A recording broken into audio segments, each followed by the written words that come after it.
Bonjour. Aujourd'hui, je vais tourner, je pense que c'est du châtaignier.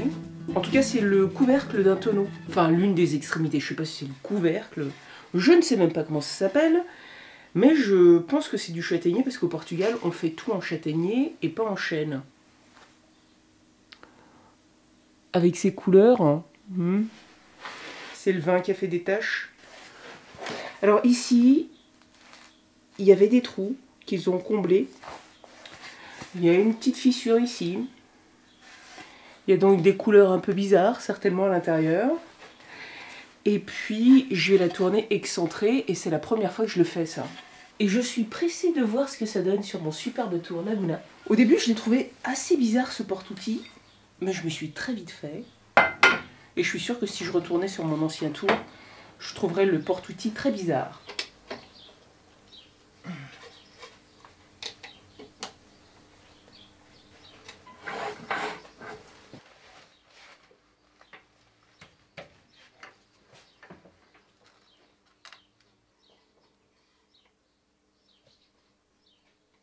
Ici, ce sera le dessous. Donc, je commence par aplanir, et puis je fais un tenon large, parce qu'il y a ma grosse mâchoire qui est en place.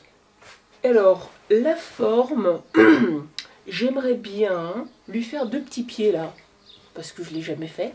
Évidemment, la forme n'est pas super déterminée déjà à l'avance, et puis on verra comment ça évolue. Je vais voir comment passe l'arrondi ici. Si je fais deux petits pieds, il va falloir qu'ils soient raccords avec le fond de l'assiette, il soit sur le même plan. Et pour la forme, soit je fais un truc complètement lisse comme ça, soit je fais une espèce d'assiette ici. C'est pas très épais, ça fait un peu plus de 3 cm. Eh, c'est pas évident, hein. Je me pose beaucoup de questions et j'ai pas beaucoup de réponses. Bon, je vais l'attaquer, hein. Je vais aplanir, faire le tenon et on verra.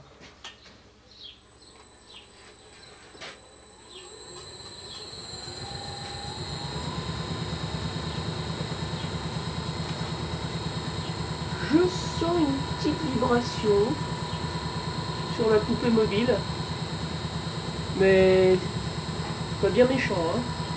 Je suis à 545 tours minute. Ah ouais, elle augmente là. Ouh, ouais, enfin bon, hein. Ouais, d'accord. Sinon, il saute. Au-delà de 750, il saute. Donc, il va falloir que je tourne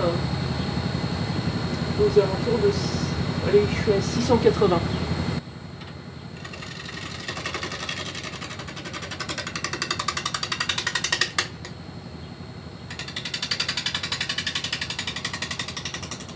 Bon, c'est bien ce que je pensais, hein.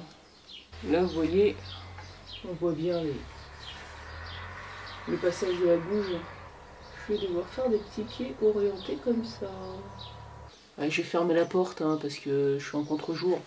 Ouais, le tenon, je le fais à 10,5 minimum, éventuellement 11. Je commence par faire un trait comme ça à vue de nez. Et là, bah, je suis pas très loin du compte, hein. Donc j'ai juste une épaisseur de crayon à enlever. Voilà. Et une abeille. Vous entendez l'abeille? Elle en fait du bruit, je trouve. Ah ouais. Il y a les deux trous. Et il y en a même un troisième ici. C'est pas grave, c'est fait rustique. Des petites traces de verre.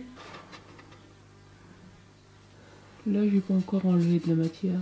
Je vais donc faire la mortaise et ensuite aplanir ici.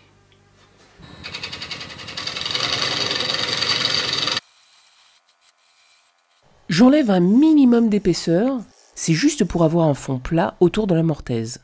Ça va se jouer au millimètre près entre cet endroit et les deux petits pieds que je vais faire. Et c'est pas tout de suite que je vais pouvoir aligner tout ça, donc je me laisse de la marge pour plus tard. Là, je vais mettre un repère, là. Pour identifier l'emplacement des pieds, ce sera plus visible si je fais les repères sur le porte-outil.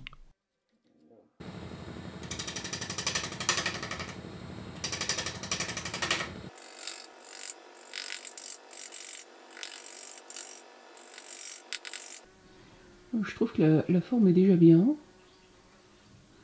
Je vais creuser pour venir jusque là. Ah ouais, mais j'ai pas aplani de l'autre côté. Je vais peut-être creuser ici pour venir jusque là. Et là...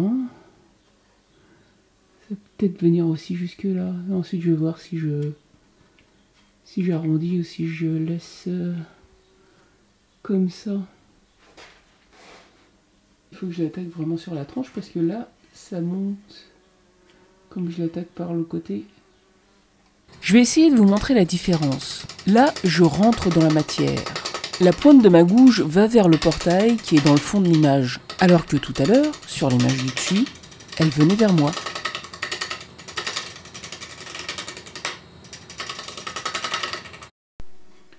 Là, c'est très fin, hein.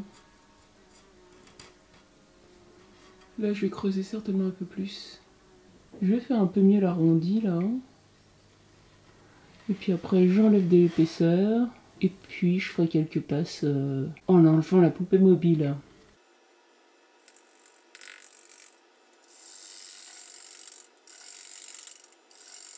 C'est pas évident de voir ce qu'on fait là, hein, parce que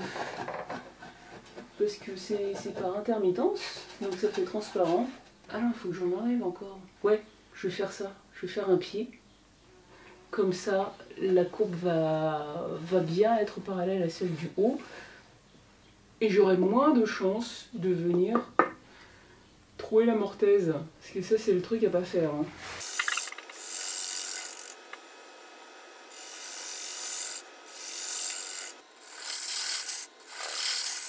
Ah bah, je l'ai vachement enfoncé, dis donc. Ouais, c'est pas grave s'il y a un petit trou. Du moment qu'il traverse pas. Ah d'ailleurs, en parlant de petits trous. 1, 2, 3. Non, ça c'est un nœud. Ça aussi c'est un nœud. Ça c'est un trou. Une nouvelle gouge, fraîchement affûtée.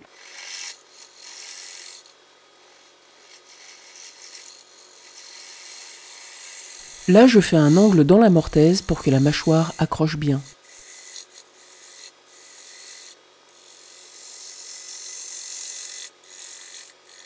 Et ici, comme le bois n'est pas en contact permanent avec la gouge, à chaque fois que la gouge retouche le bois, ça crée un choc et je n'arrive pas à avoir une surface lisse.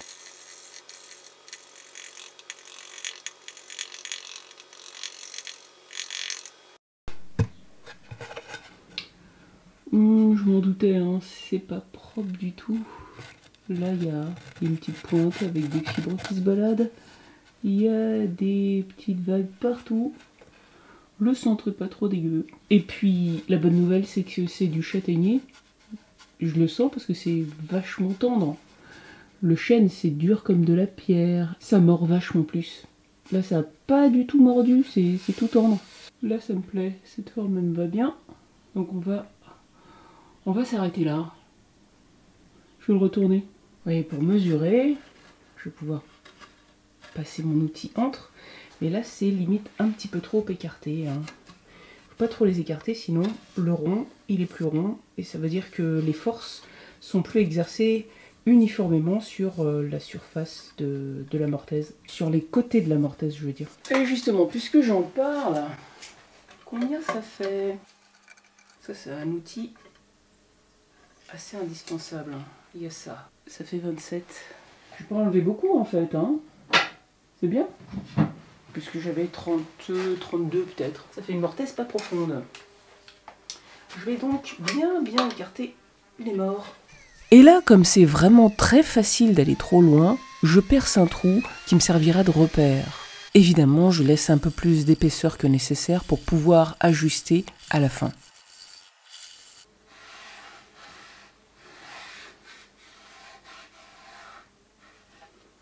Ah ouais, là ça va être beaucoup plus épais que là. Bon mais là je peux encore enlever de la matière. Et là je vais faire presque plat.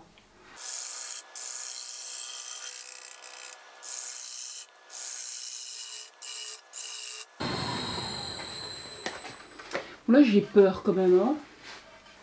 Faut que je me fasse des repères. Donc avec du feutre, je vais pas le louper.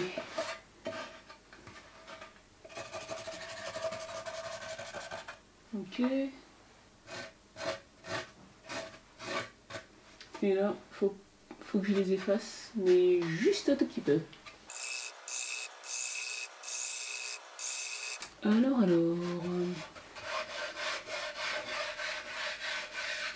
Là, clairement, il y a une vague, hein. Là aussi. Et puis là, une petite vague avant la fin. Vous voyez, les fibres, il faut les aplatir pour pas faire de l'arrachement. Donc il faut que je vienne de là. Et que j'aille dans ce sens-là. Je viens de remarquer un truc. Regardez là. C'est le petit bouchon qu'ils ont mis. Je l'ai enfoncé. Il dépassait de ce côté. Je vais lui mettre de la colle cyano. Et je vais le poncer avec le patin.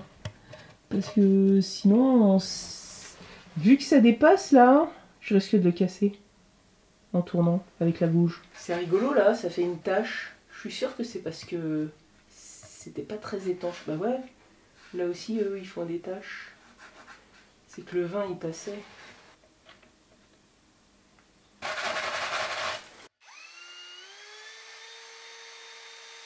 Là, je vais m'occuper de la passe de finition. Celle-là, elle a déjà servi, j'en prends une autre. Celle-ci, toute belle, tranchante.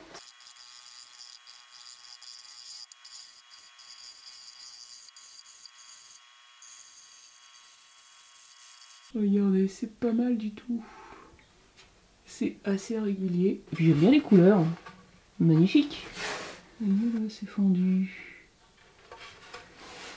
Ah ah. Et là, du coup, c'est abîmé. Ça va peut-être rester. Mais là, il faut que je bouche avant de creuser derrière. Ah, j'ai vu. Il y en a un autre. Il était dans la mortaise, alors je le voyais pas. Comment? Faut l'orienter. Ah, voilà. Faut l'orienter correctement et il rentre tout de suite mieux. Il dépasse à fond de l'autre côté. Donc, ouais, je vais le tourner un peu. Hop. Comme ça, il tombe plus.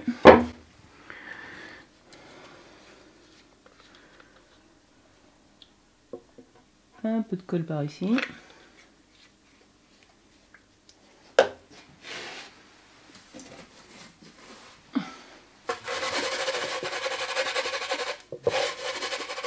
Ça, c'est pour absorber la colle qui regroupe.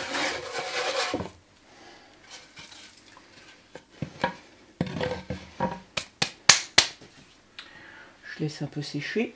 Et en attendant, je commence à dessiner ces petits pieds. Dans l'idéal, ça suivrait un peu les cernes. Bon, ça reste des pieds pas très solides, hein, mais ils sont plus là pour l'esthétique. Je fais ça au pif, hein. Et donc là, ça ferait... Hop, hop, ça viendrait là. Ça, c'est les traits de base, hein.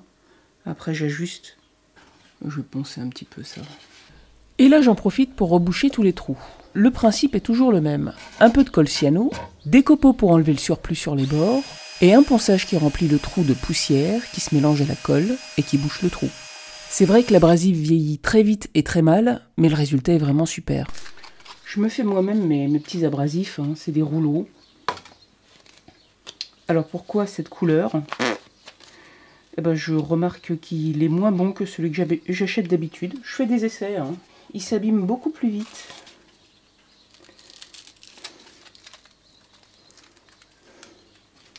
Et puis là, comme c'est dans le coin de la mortaise, je coupe en arrondi, sinon je m'embête même pas. Hein, vous voyez, quand c'est du plat comme ça, là je vais avoir aussi besoin de couper pour aller ici. Mais après je verrai, ouais. Sinon je laisse un petit carré, c'est pas dérangeant. Vous voyez là, je vois que c'est du châtaignier parce que j'aurais jamais fait aussi vite autant de poussière avec du chêne. Je nettoie bien, hein, pour enlever les traces, même si ça se voit pas, moi j'aime pas. J'ai fait la même chose de l'autre côté, voici le résultat. C'est pas mal là, pas mal du tout. Sauf qu'il va y avoir beaucoup de ponçage et heureusement le bois est tendre. Donc, je crois que je vais en faire tout de suite ici aussi. C'est pas encore parfait là. Hein. Faut que je ponce encore un peu. Mais comme il y a une fissure ici, et ben je vais creuser là. Comme c'est rigidifié grâce à la colle, je vais pouvoir m'attaquer à ce côté-ci. Je vais enlever tout ça et ensuite c'est que je vais coller sur la tranche et là. Ça faisait bien longtemps que je n'avais pas utilisé ce superbe set qui marche très très bien. Et alors là, c'est un mandrin, mais il faut quand même vachement bien le serrer. Hein. Et je trouve qu'avec une pince crocodile, ça marche bien mieux qu'avec la petite clé.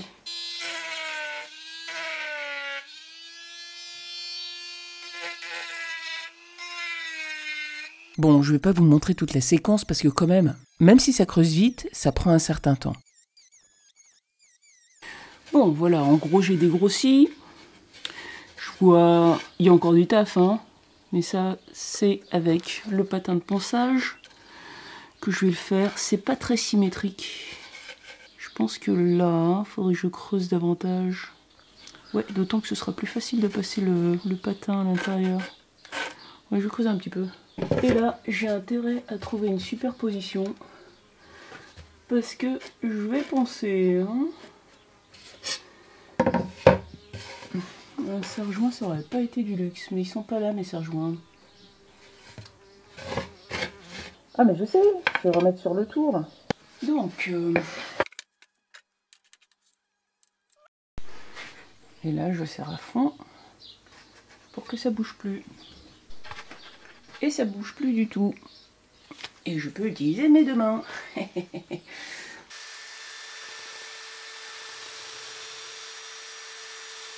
Et je n'oublie pas de faire disparaître la fente. Ah bah oui, j'ai beaucoup poncé, j'ai la marque du masque. Mais le plus embêtant là-dedans, c'est que mon micro n'a plus de batterie. Donc, je vous refais le coup de la vidéo sans son. Et puis j'ai l'air d'avoir plein de choses à vous dire, très très intéressantes. C'est normal, je dois déjà être très très contente du résultat. En même temps, vous avez vu la forme des cernes, c'est magnifique. Et puis, toutes ces petites couleurs. En revanche là, il y a un truc qui va pas du tout. Les petits pieds sont trop hauts, c'est dommage, le contraire m'aurait arrangé. C'est pas grave, j'ai mon super disque de ponçage dont je me sers très rarement puisque j'ai assez peu d'abrasif de cette taille, mais je suis bien contente de l'avoir.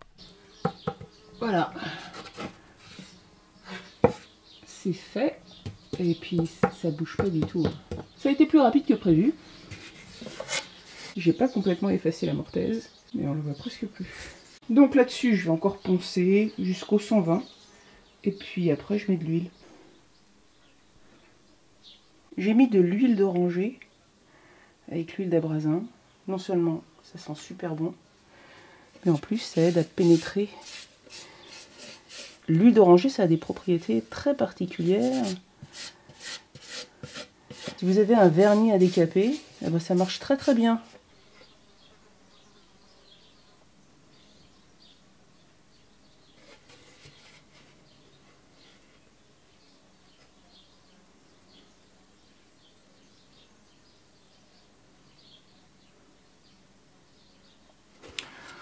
Bon là ça fait 5 minutes que je l'ai étalé. J'enlève le surplus.